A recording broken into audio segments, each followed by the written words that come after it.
Hello નમસ્કાર, હું છું આપનો દોસ્ત જયેશ અને આપ જોઈ રહ્યા છો આપનો મનપસંદ કાર્યક્રમ એસ્ટ્રો9। વોટ્સઅપ મેસેજમાં આપે જે સવાલો લખીને મોકલી આપ્યા છે તેને લઈને આજનો આપને જવાબ મળશે, આપની સમસ્યાને સમાધાન મળશે અને સાથોસાથ જો આપને કોઈ પણ મૂંઝવણ હોય તો એ મૂંઝવણ વૈદિક ઉપાય થકી દૂર કરવાનો અમે આજે પ્રયત્ન કરીશું। અને આપના સવાલોના જવાબ આપવા માટે જોડાયા છે જાણીતા જ્યોતિષ આચાર્ય આપણી સાથે હેમિલભાઈ લાઠિયા। હેમિલભાઈ, આપનું ખૂબ ખૂબ સ્વાગત છે। નમસ્કાર। તો આજનો અવસર જે છે તે અવસર ઉપર સૌથી મહત્વની બાબત એ રહેશે કે આખરે જે સવાલો છે તે સવાલોનો વૈદિક ઉપાય અમે આપવાનો પ્રયત્ન કરીશું। આપણા જીવનની અંદર એક એવું માર્ગદર્શકને એસ્ટ્રો9 ભૂમિકા ભજવશે કે જ્યાં તમે તમારા તમામ સમસ્યાઓને લઈને નિજાત પામી શકશો। તો ચાલો આપણા સવાલો લઈને શરૂ કરીએ આપનો મનપસંદ કાર્યક્રમ એસ્ટ્રો9।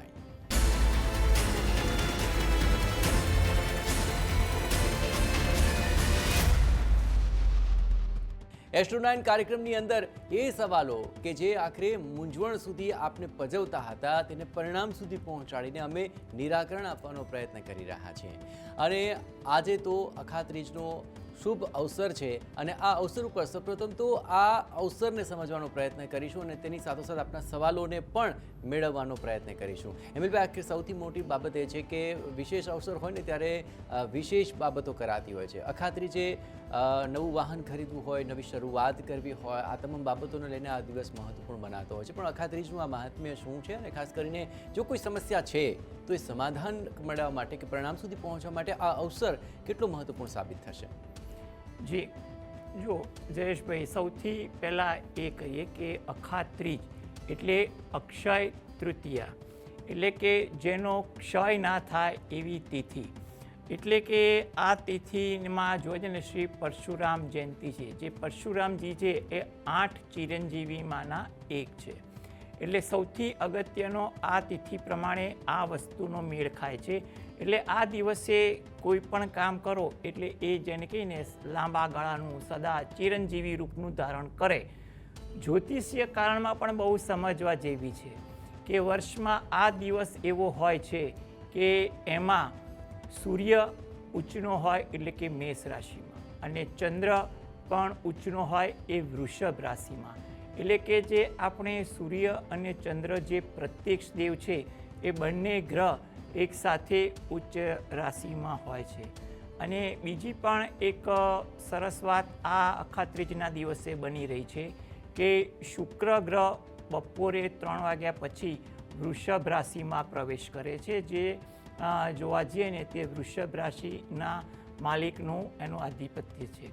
એટલે કે આ દિવસે એનો વિશેષ ભાવ વધી જાય છે। એટલે આ પ્રકારના ઘણા બધા કારણો આપણે આ તિથિ અનુસાર છે, જેને કહીને કેટલીક વિશિષ્ટ તિથિઓ આપણા પંચાંગમાં એનું મહત્ત્વ ધરાવે છે। એમાંની આ એક તિથિ છે। એટલે કે આ તિથિને ચિરંજીવી રૂપ ધારણ આપ્યો, એટલે કે પરશુરામ જયંતિના નિમિત્તે કે ભગવાન પરશુરામ જે છે એની જેમ આ અખંડ કાર્ય કરાવે। એટલે તમે જોશો ને તો ઘણી જગ્યાએ અખાત્રીજના લગ્ન લેવાનો મહિમા હોય છે કે ચલો અખાત્રીજે લગ્ન લઈ લે, કેમ કે લગ્ન જીવન લાંબુ ચાલે। વાહન ખરીદી કે વાહનનું સુખ આપણને લાંબુ મળે। એમાં પણ જોવા જઈએ કોઈ ઘરને લગતા કામકાજ કરવાના હોય તો કે લઈએ તો કે એમાં સદાકાળે સારું। અને સૌથી વિશિષ્ટ વાત એ કહું કે તંત્રશાસ્ત્રમાં જે છે ને એમાં કેટલાક એવા વિશિષ્ટ યંત્ર છે, જેમ કે શ્રી યંત્ર છે, કનકધારા યંત્ર છે વગેરે જેવા યંત્ર માટે આ દિવસે યંત્ર લાવી અને એનું પૂજન સ્થાપન કરી કાયમ એની સામે પાઠ કરવામાં આવે તો એનું પણ વિશિષ્ટ ફળ મળે તેવો પણ આગ્રહ છે। કારણ કે યંત્ર લાવો તો કોઈ પણ ધાતુની ખરીદી પણ થવાની અને યંત્રનો મહિમા પુષ્કળ છે, જે યંત્રના વિદ્વાનો તમને બહુ સારી રીતે સમજાવી શકે। એટલે આ એક અગત્યનો અને સૌથી મોટો વસ્તુનો પ્રભાવ એ છે કે આ દિવસે યંત્ર ખરીદ્યો અથવા જે યંત્ર ઘરમાં હોય તો એના પર વિશેષ પૂજન અર્ચન કરી પ્રાર્થના કરો તો પણ એનું વિશિષ્ટ ફળ મળે છે। લોકો સોનું ખરીદવાનો આગ્રહ કેમ રાખે છે કે સોનું કાયમ પોતાની પાસે રહે, એટલે ધીરે ધીરે સોનું ખરીદી અને ધનવાન થવાનો માર્ગ અપનાવે। ખાસ કરીને અખાત્રીજે આપણા જીવનની જે સમસ્યાઓ રહેતી હોય છે એ સમસ્યામાંથી નિજાત પાડવા માટે આખરે કોઈ સાધના અથવા તો કોઈ ઉપાયની શરૂઆત કરવી બરાબર રહેશે ખરી? આ બહુ જ સારી વાત છે, કારણ કે સૌથી પહેલો અત્યારના જમાનાનો પ્રશ્ન કરીએ ને તો આર્થિક, એટલે એમાં રોજગારી પણ આવે ને આર્થિક. જેને રોજગાર હોય તો એવું બને કે 12 સાંધો ને 13 તૂટે એવી નીતિ હોય, અથવા જેને રોજગારની તકલીફ હોય, એવા લોકો માટે કનકધારા યંત્ર લાવી કનકધારા સ્તોત્રના પાઠ કાયમ વાંચે ને તો એના માટે વિશેષ ફળ મળે છે. ધીરે ધીરે એ લોકો આર્થિક સંપન્ન થાય છે. એટલે આ કારણે કનકધારા યંત્ર છે, પછી શ્રી યંત્ર છે, એની સામે શ્રી સૂક્તના પાઠ વાંચો તો પણ એનો સારો ફાયદો થાય. ઘણા વિદ્વાનો જે તંત્રશાસ્ત્રના છે એમ પણ કહે છે કે શ્રી યંત્ર સામે જો શ્રી સૂક્તના પાઠ વાંચો ને તો સાથે સાથે પુરુષ સૂક્તના પણ પાઠ વાંચો તો એનો પ્રભાવ વધી જાય છે. સંપુટિક કરવામાં કેટલી સફળતા મળી છે? ઘણીવાર સંપુટ સાથે શ્રીયંત્ર કે શ્રી સૂક્ત કે પુરુષ સૂક્તના પાઠ કરાતા હોય છે, તો તે કેટલું ફળદાયી બની શકે? ઘણું ફળદાયી છે, પરંતુ આના માટે થોડીક સમજણ પ્રાથમિકની જરૂર છે કે સંપુટ એટલે શું. એટલે સમજો ને કે કોઈ પુસ્તક હોય ને એનું જે આગલું પૂઠું હોય, આગળનું પાછળ, એવી રીતે સંપુટ એટલે એક મંત્ર શરૂઆત કરે, પછી વચ્ચેનો મૂળ મંત્ર અને પછી એનો અંતર મંત્ર, એટલે સંપુટમાં આવી રીતે થતું હોય છે. એનું કોઈ વિદ્વાન પાસે માર્ગદર્શન કરો તો એનું ફળ તો વિશેષ મળતું હોય છે. એટલે આના માટે થોડીક તમારે પ્રાથમિક માહિતી અને હોય તો તમે કરો તો ચોક્કસ એનું ફળ થોડુંક વધુ મળે તેવું તો કહી શકાય. બિલકુલ. ચાલો, આ એક મહત્વપૂર્ણ અવસરની આ મહત્વપૂર્ણ જાણકારી આપને આપના ઉપાય કરવા માટે ઘણી જ મદદગાર સાબિત થઈ શકશે. અને હવે જે લોકોએ આખરે આ પ્રશ્નો લખી મોકલ્યા છે એ પ્રશ્નોને લઈને પણ વાત કરીશું અને સાથોસાથ આપણે નિવારણ લાવવાનો પણ પ્રયત્ન કરીશું.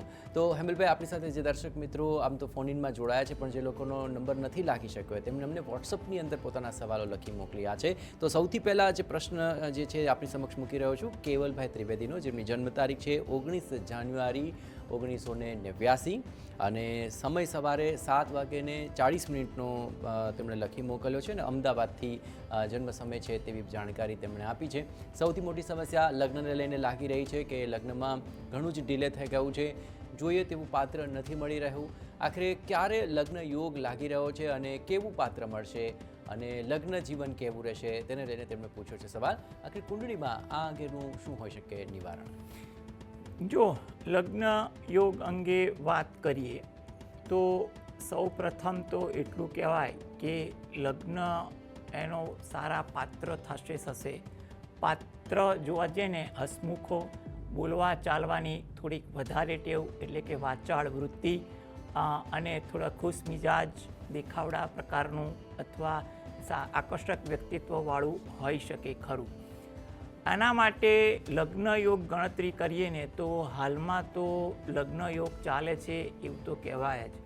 એટલે તમારે 2026માં, 2027માં અને 2028માં તમારે કંઈ પણ પ્રકારની ઉતાવળ રઘવાટ કર્યા વગર યોગ્ય રીતે પ્રયત્ન કરો. તમારી પસંદગીનું જે ધારાધોરણ હોય એની નજીકમાં કોઈ પાત્ર આવતું હોય તો એ પાત્ર સાથે મિલન મુલાકાત વ્યવહારુ વાતચીત કરો એ વધુ અગત્યનું બને છે. એટલે એના માટે તમે છે ને અત્યારે પ્રયત્ન કરો એ તમારા માટે ઈચ્છનીય છે. સમય તમારો સારો ચાલી રહ્યો છે, પસંદગીનું પાત્ર મળી શકે. કુંડળી તમે મેળવજો, કારણ કે કુંડળીમાં એવું છે કે કુંડળી મેળવીને આગળ વધો તો વધુ સારું. આના માટે તમે છે ને દરરોજ જે સવારે ઘરે બેસીને જે શંકર ભગવાન અને પાર્વતી માતાનું જે અર્ધનારીશ્વરનું સ્વરૂપ છે એનું ધ્યાન ધરી શંકર ભગવાનના કોઈ પણ મંત્રની તમારે એક માળા કરવાની. પછી તમે જે રોજિંદી ભક્તિ કરતા હોય ને એ કરવી. તદુપરાંત તમારે નજીકના શંકર ભગવાનના મંદિરે દર્શન કરવા અઠવાડિયામાં એકવાર જવાનું અને 1 ચમચી પંચામૃત શંકર ભગવાન પર અભિષેક કરી પછી જળ પર અભિષેક કરી અને પ્રાર્થના કરો એ વધુ અગત્યનું બને છે. તમે આ પ્રકારની થોડીક ભક્તિ કરશો તો એવું કહેવાય કે પરિણામ તમને સારું મળશે. અને હાલમાં પણ એવા યોગ છે કે તમારું કોઈ જગ્યાએ વાત હાના હેઠળ થતી હોય તો એ જગ્યા પર તમે થોડીક મધ્યસ્થી વતી પણ જો તમને અનુકૂળ આવતું હોય તો આગળ વધો. પરિસ્થિતિ તમારી અનુકૂળતાવાળી આવી શકે તેવું બનવા જોગ છે. એટલે તમે પ્રયત્ન કરો, ઈશ્વર કૃપાથી તમારા આ યોગ્ય સમયમાં તમારું કાર્ય થઈ જશે. ચલો બીજા લકી કોલર છે, તેમણે જે ડિટેલ્સ મોકલી આપી છે. કૌશલ કુમાર આપણી સાથે આ ડિટેલ્સ શેર કરી રહ્યા છે અને તેમણે જન્મ તારીખ મોકલી છે 10 જૂન 1989 અને જન્મ સમય સાંજે 6:30 વાગ્યાનો છે અને વલસાડ જન્મ સ્થળ છે. તેમની સમસ્યા બીજા લગ્નને લઈને છે. પહેલાં લગ્નમાં છૂટાછેડા થઈ ગયા છે. હવે બીજા લગ્ન કરતાં પહેલાં તેમને આખરે ઘણી બધી મૂંઝવણ સતાવી રહી છે. આખરે બીજા લગ્ન પહેલાં તો કરવા જોઈએ કે નહીં તે તેમનો સવાલ છે અને ક્યારે આ બીજા લગ્નનો યોગ બની રહ્યો છે, એ લગ્ન જીવન આખરે કેવું રહેશે તેને લઈને તેઓ માર્ગદર્શન ઈચ્છી રહ્યા છે. જો સૌ પ્રથમ તો એવું કહી શકાય કે ભલે પહેલાં લગ્ન કોઈ કારણસર આપણને તકલીફ પડી એટલે એનો અર્થ એ નહીં કે બીજા લગ્ન કરવા ના કરવા કે ના થાય. ચોક્કસ સારું પાત્ર મળતું હોય તો વિચારાય. ઘણીવાર પહેલાં લગ્નમાં જે ભૂલ થઈ છે એ બીજી લગ્નમાં ના થાય એનું થોડુંક ધ્યાન આપવાનું. એટલે બીજા લગ્ન કરો, કોઈ પ્રયત્ન કરો, કોઈ ચિંતા ના કરો. તમે એના માટે યોગ્ય માર્ગદર્શન સાથે આગળ વધો. તમને સારું પાત્ર તો મળી જશે. લગ્ન યોગ ચાલી રહ્યો છે, પરંતુ તમારે આમાં કુંડળીમાં જે ચંદ્રકેતુની યુતિ છે એટલે તમારા મનમાં નિર્ણય લેવામાં ઘણીવાર જેને કહીને દ્વિધાઓ આવી જાય, એને કારણે તકલીફ પડે છે. સૌપ્રથમ તો તમે દરરોજ જે સવારે ઘરે જ સવારે સ્નાનાદિથી નિવૃત્ત થઈ સૂર્ય ભગવાનને 2 હાથ જોડી અને પ્રાર્થના કરવાનું રાખો, એ સૌથી અગત્યનું બને છે. તદુપરાંત તમે તમારા જે આરાધ્ય દેવ હોય એની ભક્તિ તો કરો, સાથે સાથે ઘરે બેસીને કુળદેવીની પણ ભક્તિ કરો. કારણ કે કુળદેવીની ભક્તિ કરશો ને તો ચોક્કસ તમારા કુળને લગતી ચિંતા તો પ્રથમ કરશે જ. એટલે માતાજીની કૃપાથી તમને સારું પાત્ર મળી જાય તેવું કહી શકાય ખરું. એટલે તમે ચોક્કસપણે એ કરો. તમે આના માટે છે ને થોડી ધીરજ, વ્યવહારુ નિર્ણય લઈને કરો. તમારા લગ્ન યોગ તો તમે ચાલે જ છે એટલે એવી કોઈ ચિંતા તમારે કરવા જેવી લાગતી નથી. તમારા માટે એટલું કહી શકાય કે લગ્ન અંગે જોવા જઈએ ને તો લગ્નનો એટલે તમારા દાંપત્ય જીવન સ્થાનનો જે માલિક છે ને એ થોડેક અંશે જેને કે નબળો બને છે. એટલે માટે તમે યોગ્ય રીતે જન્માક્ષર મેળવજો અને લગ્ન વખતે યોગ્ય મુહૂર્ત તમે જોજો. ચોક્કસ તમને સારી સુખાકારી મળે એવું આપણે કહી શકીએ. ચલો નેક્સ્ટ લકી કોલર પૂજા દવે છે અને યુએસથી તેમણે પોતાનો આ પ્રશ્ન પૂછ્યો છે. આપણને મેસેજમાં ડિટેલ્સ આપી છે. 9 સપ્ટેમ્બર 1991 તેમની જન્મ તારીખ છે અને જન્મ સમય મોકલી આપ્યો છે 12:44 બપોરે, 12:44 PM અને અમદાવાદ તેમનું જન્મસ્થાન છે. હાલ તેઓ યુએસની અંદર અભ્યાસ કરી રહ્યા છે અને સૌથી મોટો સવાલ છે કે આગામી જીવનની અંદર આખરે પાત્ર ક્યાંનું મળશે. શું તેમને પોતાના દેશના કોઈ છોકરા સાથે લગ્ન કરવા જોઈએ કે પછી ત્યાં સેટલ થવું જોઈએ, તેને લઈને દ્વિધા છે. તો કુંડળીમાં આખરે શું યોગ બતાવી રહ્યા છે કે આખરે તેમનું લગ્ન જીવન ક્યારે શરૂ થશે અને છોકરો આખરે ક્યાંનો પસંદ કરવો જોઈએ? સવાલ તો તમારો બહુ જ વિવેકપૂર્ણનો છે. એટલે આવું વિચારો એ વસ્તુ તો વ્યાજબી છે. પણ સૌ પ્રથમ તો તમારા સવાલ સિવાયની એક બીજી સરસ વાત એ કહી દઉં કે તમે કારકિર્દીમાં પણ તમે કોઈ ધ્યાન આપજો. તમારી કારકિર્દી એટલે કંઈ પણ કામકાજ કરશો ને એમાં તમે આગળ એવી રીતે આવશો ને કદાચ તમને પણ ખબર નહીં હોય. એટલે તમે થોડુંક કારકિર્દીમાં પણ ધ્યાન આપજો. અત્યારે તમે કારકિર્દીમાં ના હો તો પણ કંઈક વસ્તુ વિચારજો, ચોક્કસ લાંબા ગાળે ફાયદો થશે. હવે તમને મૂળ પ્રશ્નની વાત કરું ને તો એમાં પણ અત્યારે પરિસ્થિતિ એવી છે કે તમારા પસંદગીનું પાત્ર મળે એવા યોગ વધુ દેખાય છે. એટલે તમે વિદેશમાંથી કરો કે તમે અહીંયા ઇન્ડિયામાંથી કોઈ પસંદ કરો એ વ્યક્તિગત રીતે છે. અને હા, તમારે વિદેશમાં સેટલ થવું હોય તો તમે ત્યાંનો સજ્જો, કારણ કે એના પણ તમને ચાન્સીસ તો છે જ. એટલે તમે એ રીતે વ્યવહારુ ગણિતથી આગળ આવજો. તમને પાત્ર સારું મળશે. લગ્ન પછી તમારો થોડો ભાગ્યોદય થશે. એટલે લગ્ન માટે તમે યોગ્ય સમય મેળવી લગ્નની તારીખ નક્કી કરો, સારું પાત્ર શોધો અને એના માટે તમે હાલના તબક્કે દરરોજ જે સવારે તમે જે પણ પૂજા ભક્તિ કરતા હો એમાં તમે શંકર ભગવાન, પાર્વતી માતાનું ધ્યાન ધરી શંકર ભગવાનની એક માળા કરવી ઈચ્છનીય છે. તદુપરાંત તમે શંકર ભગવાનના કોઈ પણ પાઠ તમે વાંચો, સાંભળો, એ પણ તમારા માટે જરૂરી છે. તમારા માટે એટલું કહી શકાય કે ઉતાવળિયો નિર્ણય ના લેતા. લગ્નયોગ સારો છે, પસંદગીનું પાત્ર મળી શકે તેમ છે, એટલે તમે ધીરજ રાખી વ્યવહારુ ઢબે આગળ વધો તેવી સલાહ છે. ચલો, આખરે જે લોકોને નિવારણ મળ્યા છે અને તેઓ નિવારણ જો સાંભળી રહ્યા છે અને વધુ સારી રીતે સાંભળવા માંગતા હોય તો TV9ના યુટ્યુબ ચેનલ ઉપર આપ ચોક્કસપણે આ કાર્યક્રમને નિહાળી શકશો. યુટ્યુબ ચેનલ પર એસ્ટ્રો9નું પ્લેલિસ્ટ છે અને તેમાં આ કાર્યક્રમ અપલોડ થઈ જશે, તો ત્યાં પણ આપ શાંતિથી આપનું નિવારણ સાંભળી શકો છો. અને હાલ એક બ્રેક માટે રોકાઈશું. બ્રેક બાદ પણ આપના સવાલોનો દોર યથાવત રહેશે અને તેનો શાસ્ત્રીય રીતે જવાબ આપવાનો અમે પૂરો પ્રયત્ન કરીશું. લઈશું એક બ્રેક, પણ જોવાનું ચૂકશો નહીં. આપ જોઈ રહ્યા છો સમસ્યાથી સમાધાન, એસ્ટ્રો9. Welcome back. આપ જોઈ રહ્યા છો આપનો મનપસંદ કાર્યક્રમ એસ્ટ્રો9 અને આપે જે સવાલ લખીને મોકલી આપ્યા છે એ સવાલોના જવાબ અમે આપી રહ્યા છીએ. આપણી સાથે જ્યોતિષ આચાર્ય હેમિલભાઈ લાઠિયા જોડાયેલા છે. હેમિલભાઈ, ઘણા બધા સવાલો જે આવી રહ્યા છે, લગ્ન સંબંધિત તો સવાલો આપણે ઘણા ડિસ્કસ કર્યા, પરંતુ નોકરીને લઈને પણ ઘણા સવાલો આવી રહ્યા છે. હાલ આપણી પાસે જે ડિટેલ્સ આવી છે એ છે જાડેજા દિવ્યરાજસિંહ અને તેમની જન્મ તારીખ છે 15 નવેમ્બર 2002. તેમને જન્મ સમય લખી મોકલ્યો છે સાંજે 4 વાગ્યાનો અને જન્મ સ્થળ છે એ સુરેન્દ્રનગર છે. તેમની સમસ્યા છે સરકારી નોકરી માટે તેઓ આખરે પ્રિપેરેશન કરી રહ્યા છે અને ઘણી મહેનત કર્યા બાદ પણ જે રાહ જોઈ રહ્યા છે કે આખરે સરકારી નોકરી ક્યારે મળશે. શું તેમની કુંડલીમાં એવા કોઈ યોગ છે કે જેને કારણે સરકારી નોકરી તેમને મળશે કે કેમ, તે તેમની મૂંઝવણ છે. મહેનત છે પણ પરિણામ શું સરકારી નોકરી રૂપે મળશે કે કેમ, તે તેમને જાણવું છે. જુઓ, સૌપ્રથમ તો એટલું કહી શકાય કે તમને સરકારી નોકરીનું આકર્ષણ છે એ બહુ સારી વસ્તુ છે, હોય લગભગ દરેક યુવાનને હોય છે.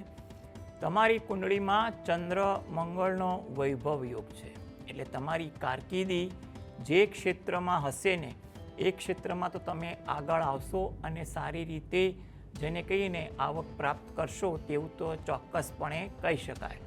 એટલે તમે એ બાબતે નિશ્ચિંત રહી જાઓ. એટલે ચંદ્ર વૈભવ યોગ કહેવાય એટલે જીવનમાં આગળ વૈભવશાળી જીવન જીવવાના પૂરેપૂરા ચાન્સ દેખાઈ રહ્યા છે. હવે આના માટે તમારે સરકારી નોકરીના ચાન્સ જોવા જઈએ તો હાલના તબક્કે તમે પ્રયત્ન કરો. સરકારી નોકરી માટે તમારે યોગ્ય મહેનતની જરૂર છે, એટલે પ્રયત્ન તમારે કરવા ઈચ્છનીય છે.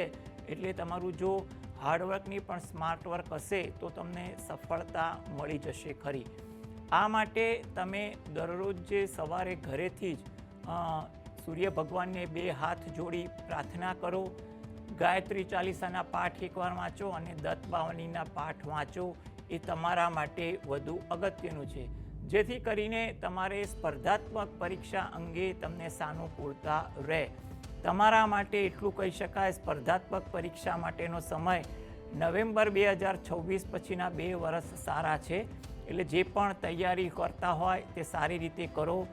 આ સમયગાળા પછી જો કોઈ પરિણામ આવવાનું હોય કે પરીક્ષા હોય તો તમારી મહેનત યોગ્ય હશે તો તમને સફળતા પણ મળી જશે. બિલકુલ. ચાલો, આખરે આ અખાત્રીજનો વિશેષ અવસર છે અને આ અવસર ઉપર આપ સમસ્યાના નિવારણ મેળવી રહ્યા છો, પરંતુ ઇન જનરલ તમામ લોકો આ અવસર ઉપર વિશેષ રીતે ફળ પ્રાપ્તિ કરી શકે અથવા પોતાની મનોકામના પૂર્ણ થઈ શકે. હેમિલભાઈ, તેને લઈને આપણે ખાસ ઉપાય સૂચવો, ખાસ કરીને એવા ઉપાય કે જેથી તેમની નવી જે શરૂઆત છે તે વધારે દીપી ઉઠે, એવું કોઈ મંત્ર જાપ કે જે આ અવસર ઉપર કરવાથી તેમને વિશેષ ફળની પ્રાપ્તિ થઈ શકે, તો તમામ દર્શક મિત્રો ઇન જનરલ આ અવસરનો વિશેષ લાભ મેળવી શકે તે માટેનો ઉપાય અને મંત્ર જણાવી દો. જો હવે તમે કારકિર્દીને લગતો આટલો સરસ સવાલ કર્યો, તો કારકિર્દી તમારી નોકરી ક્ષેત્રમાં પણ હોય, વ્યવસાય ક્ષેત્રમાં હોય અને વ્યવસાય કયા પ્રકારના. પરંતુ એક સર્વ સામાન્ય અને સરળ પ્રશ્ન જે છે કે એના માટે અખાત્રીજના દિવસે તમારી આવક સારી રહે અને તમે સમૃદ્ધ થાવ તે હેતુથી તમે લક્ષ્મી નારાયણનું ધ્યાન ધરી અને તમે લક્ષ્મી નારાયણના મંત્રનો જાપ કરો. કારણ કે એવું કહેવાય છે કે લક્ષ્મીજી અને નારાયણના સંયુક્ત નામ સ્મરણ સાથે જો મંત્ર કોઈ પણ જાપ કરો અથવા નામ સ્મરણ કરો ને તો એમાં લક્ષ્મીજી પણ ખુશ થાય છે અને નારાયણ એટલે ભગવાન વિષ્ણુ પણ ખુશ થાય છે. પાલનહાર છે અને માતાજી ઐશ્વર્ય પ્રદાન કરનારા છે. તો તમે બંનેનું નામ સ્મરણ યથાશક્તિ મુજબ કરો એ વધુ અગત્યનું બને છે. તો જેથી કરીને તમારો એનો સીધો સારો ફાયદો તમારા માટે ઘરમાં આર્થિક ઉન્નતિ થાય તેવું બની શકે. અને જે લોકો ખાસ કરીને કેટલાક ઉપાયો આયામોમાં શ્રદ્ધા રાખતા હોય તેવા લોકો જો આ દિવસે દક્ષિણાવૃત એટલે કે જમણો શંખ લાવે અને ઘરમાં લાવી એનું પૂજન કરે અને દરરોજ જે સવારે એને સ્પર્શ કરે તો કહેવાય છે કે એનો હાથમાં જશ રેખા વધી જાય, કામકાજમાં એને સફળતા મળવાના ચાન્સ વધી જાય. એટલે કે દક્ષિણાવૃત્તિ શંખ લાવો તો એ તમારા માટે ઘણું પૂજનીય અને જેને કહીએ ને પ્રભાવશાળી સાબિત થાય. એ તમારી અંગત વિચારસરણી છે કે તમારે લાવો, અથવા લક્ષ્મીનારાયણનું ધ્યાન ધરી લક્ષ્મીનારાયણનું નામ સ્મરણ પણ કરશો ને તો તમારા માટે લક્ષ્મીજીએ કૃપા કરશે અને વિષ્ણુ ભગવાને કૃપા કરશે. ચલો, આજે જે લોકોને નિવારણ મળ્યા છે તેમને ચોક્કસપણે આ નિવારણ કામ લાગશે. અને જો આપ વ્યવસ્થિત નથી સાંભળી શક્યા તો આ કાર્યક્રમ યુટ્યુબ ઉપર અપલોડ થશે અને ચોક્કસપણે આપ ત્યાં પણ ફરી એકવાર આ જવાબો સાંભળી શકશો. અને હા, દરરોજ જોવાનું ચૂકશો નહીં. બરાબર બપોરે 1:20 Astro9 લાઈવ આવી રહ્યો છે કાર્યક્રમ. ત્યાં ફોન કરીને અમારા એક્સપર્ટ પાસેથી આપને સમસ્યાનું નિવારણ મેળવી શકો છો. અને આજે જે નિવારણ આપને આપ્યા છે તે બદલ હેમિલભાઈ આપનો ખૂબ ખૂબ આભાર. નમસ્કાર. તો એસ્ટ્રોનાઇન આ એક કાર્યક્રમ છે કે જે કાર્યક્રમ થકી આપ આપના સવાલો, આપની મૂંઝવણોનો એક ચોક્કસ હલ મેળવી શકો છો. અને દરરોજ આપણે બપોરે 1:20 TV9 સમક્ષ આ નિવારણ મેળવી શકીશું. તો દરરોજ જોડાયેલા રહેજો, કારણ કે આપ દરરોજ જોઈ રહ્યા છો સમસ્યાથી સમાધાન, એસ્ટ્રોનાઇન.